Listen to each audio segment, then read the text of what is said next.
अस्सलाम वालेकुम माल फ्रेंड, क्या हाल चाल है। उम्मीद करेंगे सारे दोस्त खैर खैरियत नाल हो। बिस्मिल्लाह पढ़दे आज दा न्यू व्लॉग करें स्टार्ट। दोस्तों जिवें कि तक पता है काफी दिन थी गए साको असा कोई चास्ती कोई प्रोग्राम वाली वीडियो नहीं से बना सके। ई वास्ते आज आप बना देते हैं एक महफिल वाली वीडियो। आज हो सी अपनी महफिल वाली वीडियो। सब तो पहले महफिल वाली वीडियो बनाने वास्ते असा को शहर वजना पोसी। असा हुण गड्डी करके दे बिल्कुल ओके असा वेंदे पे सीधे शहर। जिन्हें हाल तक भी सारे चैनल मरण हास व्लॉग को सब्सक्राइब नहीं किया यार जल्दी ना कर गिरो मरण हास व्लॉग को सब्सक्राइब।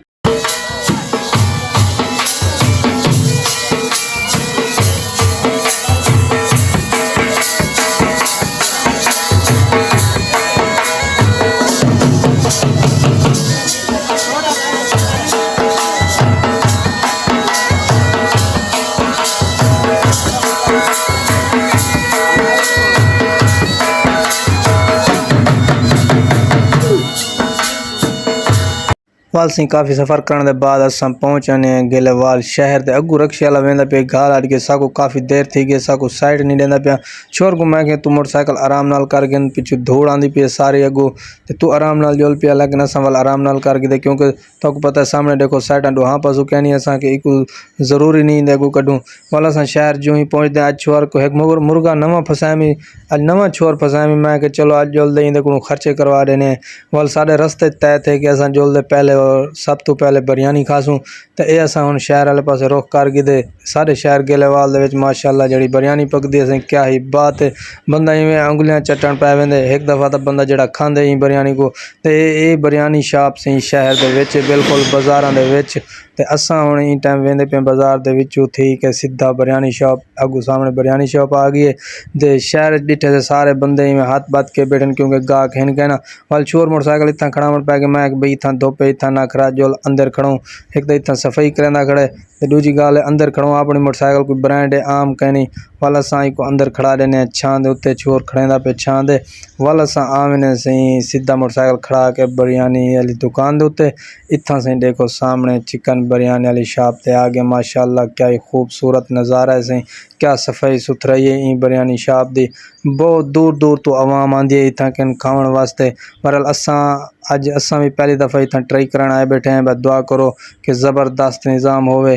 तो सब तो पहले जनाब रायता सलाद सारे को पेश कर देने असा रायता सलाद क्योंकि साको भुख आई काफ़ी तो आपको पता है काफ़ी भुखीले जवान है रस्ते जरा सफ़र किते वाल पहले मैं पानी को ढक देना पिया मैं कि पहले पानी को ढक दे क्योंकि गर्मी इतनी है अस गर्मी दे सफ़र करते आए वजह से वाल ही खुशी करूँ क्योंकि अज नवा मुर्गा फसाएं वाल सारे अगो आ वेंदी सी बिरयानी माशाअल्लाह सी बिरयानी देखण को पहले ज़बरदस्त नज़र दी पी वाल जले हम ट्राई करे सूँ वाल ऊँ को ज़्यादा ज़बरदस्त बिरयानी हो सी इंशाअल्लाह तुसां भी एक दफ़ा आओ गेलेवाल शहर के ट्राई करो तो असां भी करेंदे पे हैं।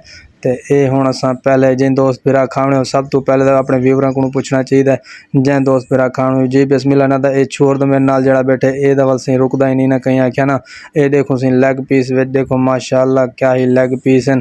तो तुसां भी मैं एक दफ़ा गेलेवाल आद लाजमी इतना कहीं ट्राई करो दे लैग पीस कहीं दोस्त बिरा खाना हो जी बिस्मिल्लाह ना दवल असां दवल तक पता है खाते पे क्योंकि साकू लगी वधी आई भुख सुबह सवेरे दे असां निकलिया से ते गर्मी इतनी ज़्यादा आई वाल भी कोई गाल नहीं वाल बाद मैं वेंदा पिया सीधा पैसे देना उतना गन क्योंकि छोर को मैं पैसे रस्ते गिन गिन मत तुम आखो भाई ये और पैसे भरेंदा पे लेकिन नहीं मैं जो शहर वेना एक बंदा गुलेना ताकि जड़ा मेरे को खवावे पिलवावे क्योंकि हुण तो मैं लोगों उत्ते काफ़ी खर्चे किए ई वास्ते हुण मेरा दिल करेंदे कि मैं कहीं को घेंदे वजा तो वो मेरे को खुद खवावे लेकिन तुरे भिरा दी देखो किमें रूटीन एक बन गई है चस वाली रूटीन है ना वाल इन बाद बिरयानी के बाद वाल साडा अगला शेड्यूल हो सी वो भी तुहाडे नाल शेयर करे सूँ।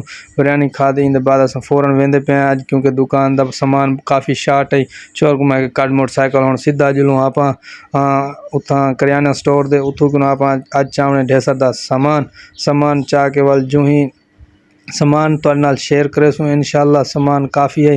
वर्षा को रस्ते जितना दोस्त मिल वेंदे झट इंदे नाल खड़ गए हैं क्योंकि वो सारे को पुछण पै गए मियाँ केड़ा तुहाडा चैनल है वालों को ना दसे से वालों सब्सक्राइब किते माशाअल्लाह ये मुहब्बतां गिलवाल वाले ने जिहड़ा साडे नाल शेयर करे ने। इंदे बाद से असां पुज वेने फाद दी दुकान ते। उंदे फाद दी दुकान ते पहुंचे सामने एक बंदा चई खड़ा मच्छियां, मैं कि ये भी दोस्तां नाल शेयर कर गिना गर्मी दे विच। ई देखो असां इंदे बाद पहुंचे हैं जनाब फाद दी दुकान ते। इत्थों असां अज चेंदे पे सारा सामान। अज काफ़ी सामान चावने ई छोर को एक दफ़ा अग्गां दे तो मेरे को पता है छोर मेरे नाल आसी कहना अज पहली दफ़ा जड़ा कुछ फस गए, क्योंकि रस्ते मेरे को आखे भाई मैं अज तक एक बिरयानी खवाई। दूजी गल तू सामान थोड़ा आग के ज़्यादा चेंदा पे, ई वास्ते मैं कि कोई मसला नहीं वाला। असां देख के सारा सामान जड़ा चलाने वाला है असां काफ़ी सामान चाहते से। ये देखो तले सारे खाने खाली कर छोड़े से। छोर हाली भी बिस्कट शिस्कट चेंदा वदे। तो मैं कि अज दुकान का सामान पूरा करना, क्योंकि वाल साडा मूड बनया वदे कोई थोड़ा जिहा टुअर शुअर दा। मैं कि चलो सामान पूरा करेंगे। ये फात भाई खड़े हुए सामने से चलाई पे पेंसिल चलाई पे, तो ये सारा सामान निकल आए। ये लाइन नाल असां सामान रख दिते। तो इंदे बाद बिल बनता पे सारा। बिल बनते जो ही वाल असां निकलसूँ वाल आप लेजेंडर को देखो फुल लोड कर गिने। लेजेंडर अपना थी में फुल लोड छोर आ जाते। बस मेरा आखिरी चक्कर है जो कुछ मैं आ गया तेरे नाल वाल ना असा अगों दे। लेकिन लेजेंडर को मैं फुल कर गिना भाई। एक दफ़ा बंदा पेट्रोल साड़ के आंदे उहदे बाद वाल असा आने भाई दुकान के उत्ते। इतों कि मजीद असा कोई बिया सामान चावना है वो सामान चेंदे पे। तो सामने ये भिरा भी कावड़ा बैठे, पता नहीं क्यों कावड़ा बैठे घरों, पता नहीं क्या है को घर वाले भेजा उसी सामान गिना। अगू आदे जो बिल बनया उसे साड़ी गली वाल ये भी कबड़ी गया उसी सामान। असा हम देखो सामने लेजेंडर मेरा कितना लोड थिया खड़े। अच्छा भाई ही वास्ते छोर मेरे रले ना आंदा ही कि तू यार सामान चेसे बहुत ज़्यादा। बहरहाल मैं तो वाल तक पता है वाल मैं वन्या खाली हाथ शहर चो आंदा क्या नहीं सामान दा चाह दे आवना होंदे। जितना वस चल देना मैं उतना सामान चाह गिनना। पर सामान थी कि हम असा थी पे रवाना अपने घर दो। जिन्हें हाली तक भी सारे चैनल मेरा हास विलाग को सब्सक्राइब नहीं किया यार उन्होंने मर्जी है वाल। दे वाल पहुँचने असा अपने दुकान के उत्ते सना जनाब ये अपना समान समून हम लेंदे पे अपने छुआर शुआर खड़े चलो। तो साकू लोड देखो थिया वदा। इंदे बाद शाम को जनाब ट्रैक्टर रूसी वाले साढ़े को आए लेजर वाले डिस्का वाले अज वेंदे पे अपने घर। तो उन्होंने काम चेक करो एक ट्रैक्टर अगू चा बदे ने बाकी पिछू लेजर ब्लेड डिस्का एक ट्रैक्टर पिछू बद के जवान दे पुत्र वेंदे पे वापस घर। ये हैं साढ़े आरफ वाली दे। तो अज हुण देखो इतों सामने मोड़ नहीं कट सकते हम इतना खड़ गए क्योंकि इतनी लंबाई है गड्डियां दी। तो बड़ा अल्लाह खैर करे। तो अज दी वीडियो तो करने थी कि एंड।